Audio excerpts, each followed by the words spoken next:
कुर्सी को दीमक की तरह नोच के जौंक के खा जाऊंगा, लेकिन मैं छोड़ूंगा नहीं, इस्तीफा नहीं दूंगा, चाहे देश की शिक्षा व्यवस्था की ऐसी की तैसी हो जाए।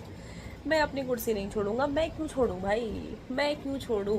मैंने तो कभी इस तरीके के एग्जाम्स दिए नहीं, और मैं क्यों ये सब चीजें जो मैं दे नहीं रहा उसका भुगतना मुझे क्यों पड़ेगा? रिस्पॉन्सिबिलिटी मुझे नहीं लेनी, सीधा सा भाई मतलब यही है कि इस देश के शिक्षा मंत्री को किसी भी तरह की मॉरल जिम्मेदारी नहीं लेनी।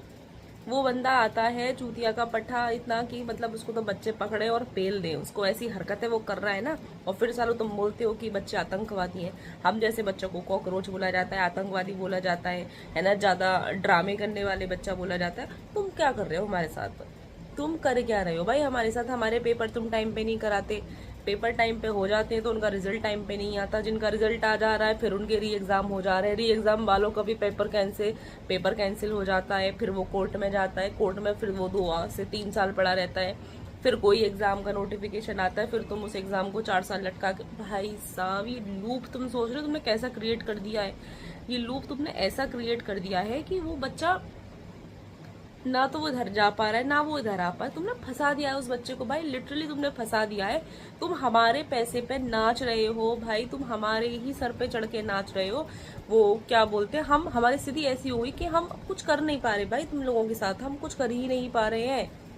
क्यों नहीं कर पा रहे भाई? हमको राइट टू रिकॉल दो और ऐसे घंटा चूतिया मंत्री को निकालने का अधिकार हमको दो भाई। ये लोग खुद से रिजाइन नहीं करने वाले, जनता के हाथ में पावर दो कि इस सालों को जो काम नहीं कर रहे हैं उनको बुलाए जनता कि भाई तुम निकलो निकलो अपना सस्ती गली से, पतली गली से, जो भी गली से निकल सकते हो तुम निकलो। लेकिन तुम्हारे बस की कुछ हो नहीं पा रहा भाई, क्योंकि तुम्हारे बस की कुछ हो ही नहीं पा रहा है तो हम तो हो चुके हैं बहुत परेशान। देश का बच्चा इतना परेशान है कि सच में तुम अगर अभी लोकसभा तुम इलेक्शन अभी तुम करवा लो ना, है ना, अभी तुम लोकसभा इलेक्शन का सही में अगले साल ऑर्गेनाइज करा लो ना, मैं लिख के दे रही हूँ तुम्हारी सरकार अगर जीत जाए।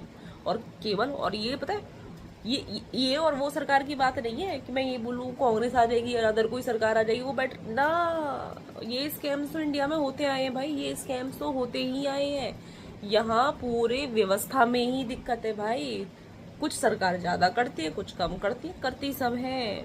ये साले सब चोर हैं, एक नंबर के चोर हैं ये साले।